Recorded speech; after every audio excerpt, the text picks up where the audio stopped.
Bon, c'est une manière super étrange de commencer cette vidéo, je sais, mais en fait là je viens de rentrer à mon van après 10 jours d'absence. Je vais vous expliquer pourquoi demain.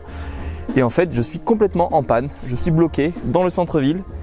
J'avais prévu de rentrer à mon petit spot habituel au bord du lac où j'allais être trop bien. Et non, je vais passer la soirée tout seul ici, dans le centre-ville, comme un con, parce que je suis en panne. Le van il ne démarre pas, en plus c'est un bordel monstrueux. Je sais pas comment je vais installer le lit. Le seul avantage d'être là ce soir, c'est que je suis au pied de l'école de musique et du coup il y a de la musique, ça joue grave. C'est trop bien, j'ai presque envie de sortir la clarinette pour aller les rejoindre.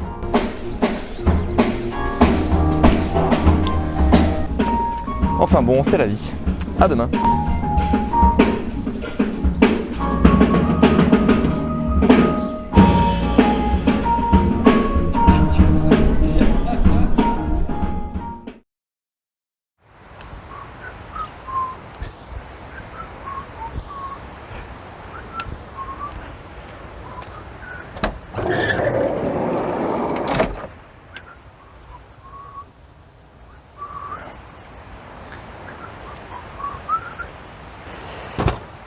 Et ouais, je vous l'ai caché hier, mais il s'est passé des choses depuis la dernière fois. Et pas que des bonnes, comme vous pouvez le voir. Où est-ce qu'on s'était quitté? J'avais fini de réemménager dans mon van et je partais un peu libre comme l'air pour les vacances. C'est parti, youhou! Et première destination, Grenoble, où je me suis fait voler mon vélo électrique, mais vraiment au bout de un quart d'heure arrivé à Grenoble. Mais vraiment au bout de un quart d'heure. Bienvenue à Grenoble, quoi. Bon, ça peut paraître bizarre, une grande ville comme Grenoble comme destination, pour un peu un petit road trip, mais en fait c'est une ville que je connais très bien, j'ai beaucoup d'amis et les montagnes sont vraiment très proches de la ville, donc ça permet de bonnes journées vraiment denses et variées. Petite journée typique de Grenoble. Lever tôt pour une bonne sortie en montagne, avec plus ou moins de succès d'ailleurs. Bon David, qu'est-ce qui se passe là? On se fait un gros but. Parce qu'il y a un vent de fou, il fait froid, j'ai les doigts gelés, et elle n'a même pas commencé à grimper. Moi je tremble tellement que la caméra elle bouge dans tous les sens. Voilà, on avait tout sorti la corde, j'avais mis les chaussons, je m'étais attaché, j'ai grimpé 3 mètres, et puis derrière la brèche, ça fait devant. Bon il n'y a plus qu'à descendre, hein. C'est dommage parce que ça se découvre un peu, hein. Il y a même vite fait du ciel bleu là. Et ouais, parfois en montagne, il faut savoir renoncer, ce qui n'est pas du tout un échec d'ailleurs. À peine redescendu en courant en direction la salle d'escalade pour 2-3 heures. Allez, on se casse! Et généralement, la journée se termine au bar avec plein d'amis. Retour au camion à la nuit. Ciao, bonsoir. On fait un run and bike, mais il y a que moi qui cours quoi un peu, non?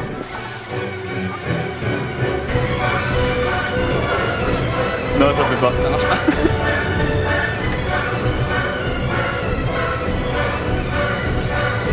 Allez, allez. Oh non.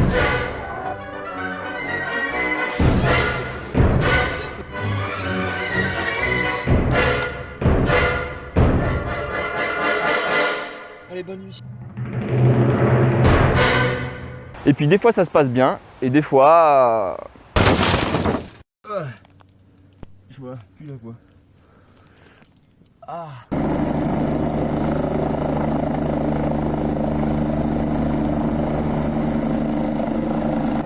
Enfin bref, comme vous avez pu le voir, petit tour hélicoptère, hôpital. Je sais pas encore ce que j'ai vraiment, je sais pas si c'est cassé, et je sais pas si c'est juste une entorse, mais bon, j'ai cette jolie botte, super high-tech. Et du coup à la base, je voulais faire une vidéo où je présentais un peu ma manière de travailler, plus ma vie dans le camion. Je trouvais ça intéressant de montrer qu'on pouvait à la fois vivre dans un van et avoir un job normal au quotidien, quoi. Mais bon, là je suis en arrêt de travail, je suis entraîneur d'escalade du coup avec un pied cassé. Et ça marche pas très bien. Du coup ça va être une vidéo où je vais voir si c'est possible d'habiter dans un van tout en ayant le pied cassé et d'être en béquille. Allez, fin de cette intro qui aura duré la moitié de la vidéo.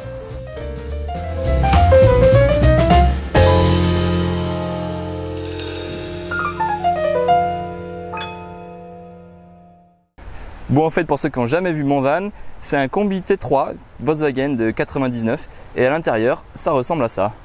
Bon, vous l'aurez compris aujourd'hui, pas de travail, mais c'est pas une raison, on a quand même 1000 trucs à faire. En fait, j'ai vraiment envie de vous partager mon mode de vie, mon style de vie dans cette vidéo. Première chose à faire, c'est mettre un tarp anti-soleil parce que là il fait 40 degrés. Je pense que je brille de mille feux tellement il y a du soleil. Comme ça on sera beaucoup mieux, un peu d'ombre, on sera au frais, la qualité d'image sera mieux. En plus, il est nouveau, j'ai jamais essayé, du coup je suis très content.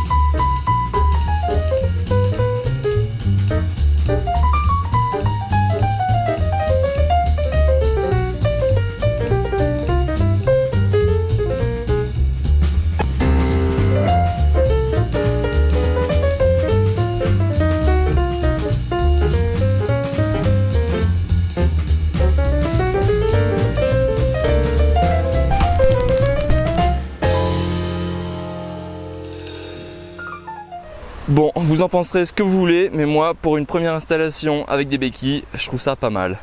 Première étape, terminée. Deuxième chose à faire aujourd'hui, j'ai récupéré il y a quelques temps cette plaque de gaz sur un parking complètement abandonné.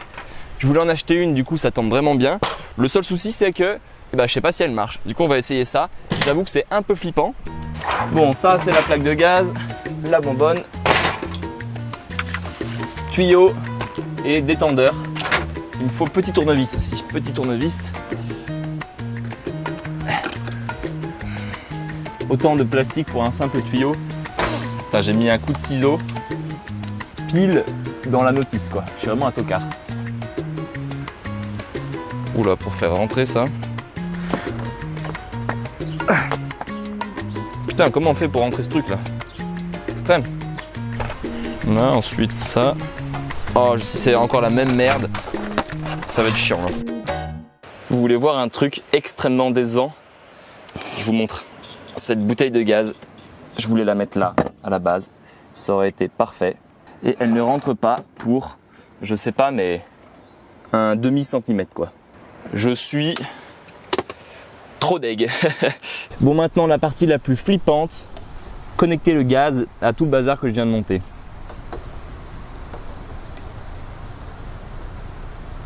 Je vais me foutre dans l'herbe, je crois que ça sera beaucoup plus sécuritaire. Ouah, ça marche? Ça marche? Il y a du gaz qui sort. Trop bien. Bon, je suis en train de cramer l'herbe. Ceux, je vous vois là, qui se moquent de moi parce que je fais tout un flanc pour brancher juste une simple bonbonne de gaz, eh ben vous avez raison, vous avez totalement raison. Mais bon, pour ma défense, je rappelle que cette chose là, eh ben je l'ai trouvée vraiment sur un parking abandonné. Du coup, j'ai mes raisons de flipper un peu. Bon, ça c'est une bonne chose de faite. Maintenant, il reste à savoir comment est-ce que je vais ranger ça dans le camion avec cette bonbonne appelée qui ne passe pas. Mais bon, ça on verra plus tard parce que en fait, ça va être l'heure de manger déjà. Bon, qu'est-ce qu'on mange à midi? En vrai, j'ai un peu la flemme de cuisiner, mais puisque vous êtes là et que j'ai une nouvelle plaque de gaz au top, je vais quand même faire quelque chose. Carottes, un avocat. Ça c'est ma caisse un peu avec toute la vaisselle, une poêle. Qu'est-ce que je vais avoir besoin d'autre?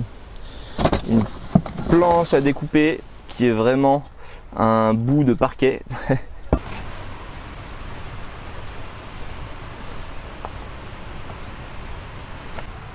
Un peu d'huile d'olive. Voilà, petits épices. J'aimerais vous montrer qu'on peut quand même cuisiner un peu comme il faut en habitant dans un van. Sauce tomate. Petits haricots rouges. En fait, je suis en train de faire une espèce de chili végétarien. Je suis très content de ces plaques au final. En fait, avant, j'utilisais des petits réchauds. Des petits réchauds comme ça. Ce qui marche très bien, hein, j'en ai 2, un Jetboil et un comme ça. Le problème c'est que tu dois racheter des petites bouteilles de gaz comme ça toutes les semaines. Du coup d'une, c'est pénible, tu dois en racheter tout le temps et en plus tu te retrouves avec des kilos de bouteilles vides et tu sais pas quoi en faire. Tu sais pas s'il faut les mettre au tri, s'il faut les jeter. Certains magasins disent des fois qu'il faut leur ramener, d'autres non. Du coup je suis assez content d'avoir enfin pu choper des vraies plaques de cuisson avec surtout une grosse bouteille. Et là la bouteille je pense qu'elle va me faire 6 mois tu vois. La petite touche finale, un peu d'avocat frais, le tout mangé avec du bon pain. C'est super chaud. Ah, j'ai failli me faire tuer par mon plafond. Allez, remets-toi droit, tout seul. Merci. Bon, je vais manger tranquillement, puis je vais faire une sieste après, et puis je vous retrouve après la sieste.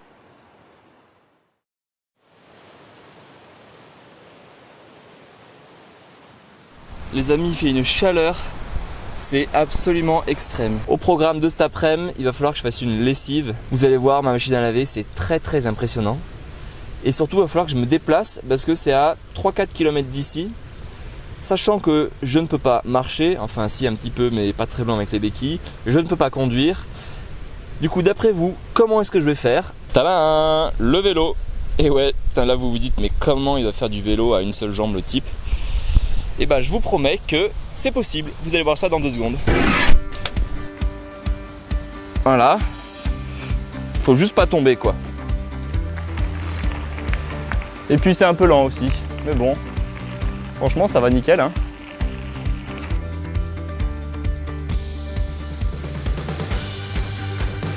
Youhou!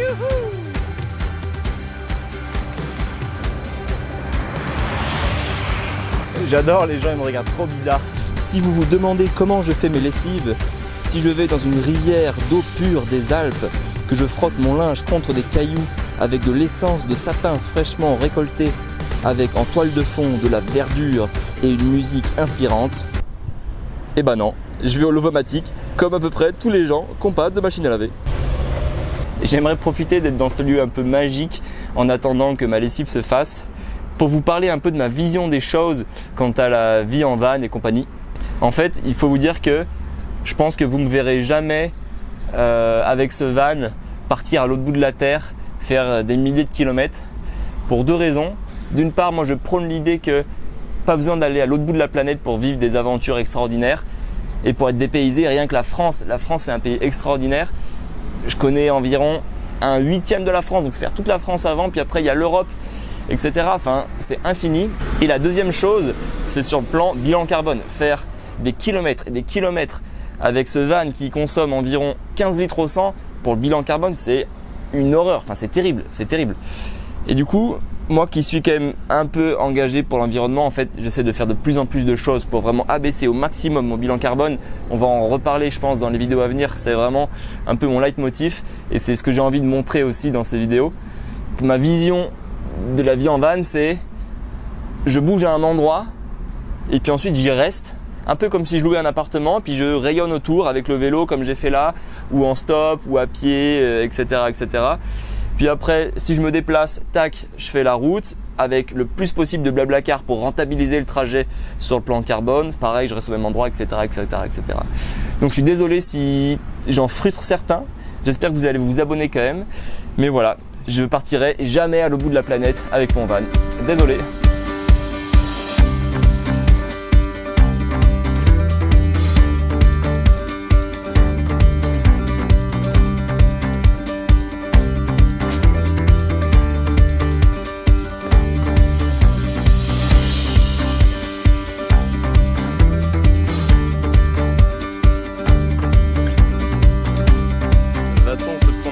Sur la tronche ou pas? C'est la question. Bon les amis, il est presque 20h, j'ai passé une trop bonne journée, j'ai pas vu le temps passer, c'est ouf. Je suis trop content de pouvoir retourner habiter dans ce camion. Pour l'instant, le test de la vie en van avec ce machin, c'est trop facile. La journée elle est pas totalement finie, il y a un petit concert au restaurant là juste derrière. Du coup moi je vais y aller, je vais filmer pour vous capter un peu l'ambiance, mais je suis pas sûr qu'on se recroise d'ici là. Du coup, dans le doute, je vous dis à demain. Bisous.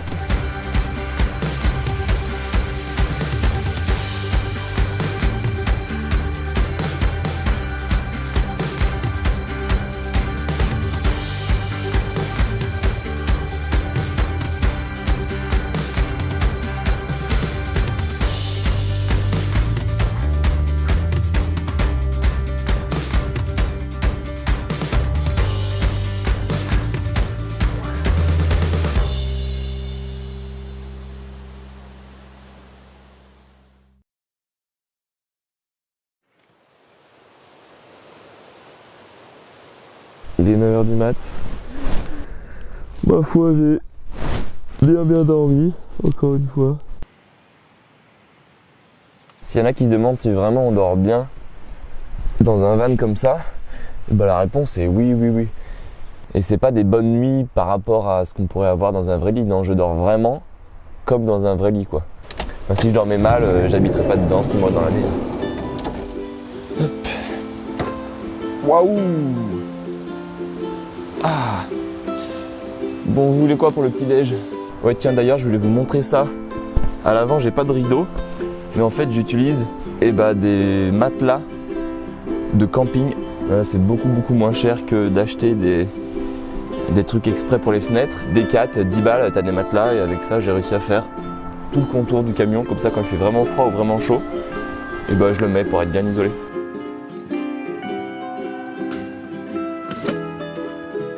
Alors, ce petit déj, cerise, un kiwi.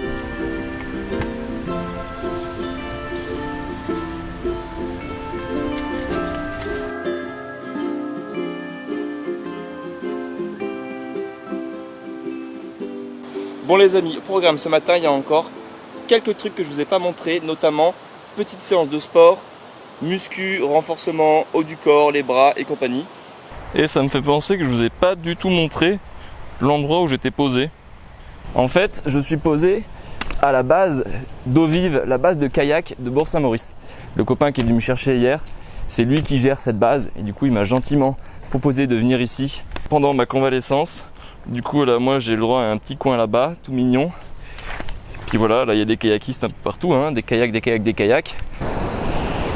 Et là on arrive au bord de l'eau. Ça c'est le stade. C'est un stade international. Bon là il y a pas mal d'eau quand même, hein. Et les types ils font du kayak là-dedans. C'est vraiment des malades. Là ils sont super contents parce qu'il y a plein d'eau. Ils trouvent ça génial. Et en fait, l'avantage surtout d'être posé ici, c'est que j'ai accès aux toilettes et aux douches du bâtiment, du centre. Oui, en fait, je triche un peu, hein, je triche carrément. Mais c'est vrai que vu que je suis en convalescence, il m'a dit tu peux venir là. Comme ça, tu auras les douches, les toilettes et compagnie. Donc vous avez le droit de me dire que oui, je triche un peu peut-être. Que je suis pas en pleine nature. Et que du coup, dans ces conditions, c'est super facile de vivre en van avec un pied cassé. Là vous avez peut-être raison, mais bon en même temps je m'en fiche. Moi ça me convient comme ça. Non mais là vous verriez mon setup pour filmer en marchant. Je pense que vous vous foutrez de moi, mais puissance 10 000. Attends, je vous montre. Et en fait je peux pas marcher en portant la caméra, j'ai besoin de mes deux mains pour la béquille. En fait je me suis accroché le trépied à la linière du sac. Et en fait ouais, je peux pas porter l'appareil photo, j'ai besoin de mes deux mains pour me déplacer, j'ai besoin des deux béquilles.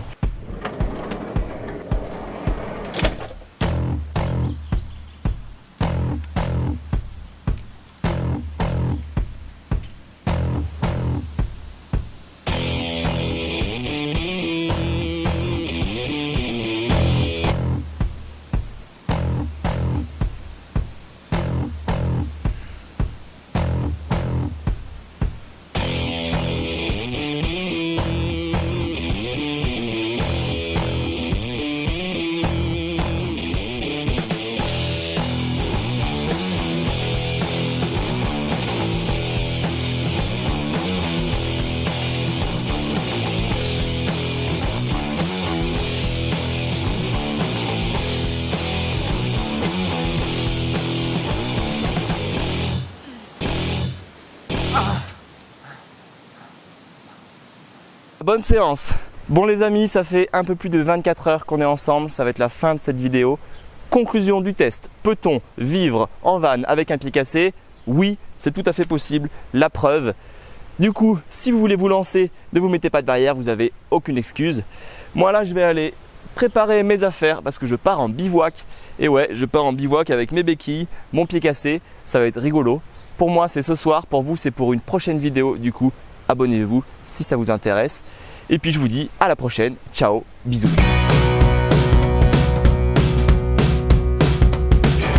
Ah bah je suis content que cette vidéo soit finie. Je vais enfin pouvoir me foutre à poil comme je fais d'habitude. Bah voilà, là on est bien.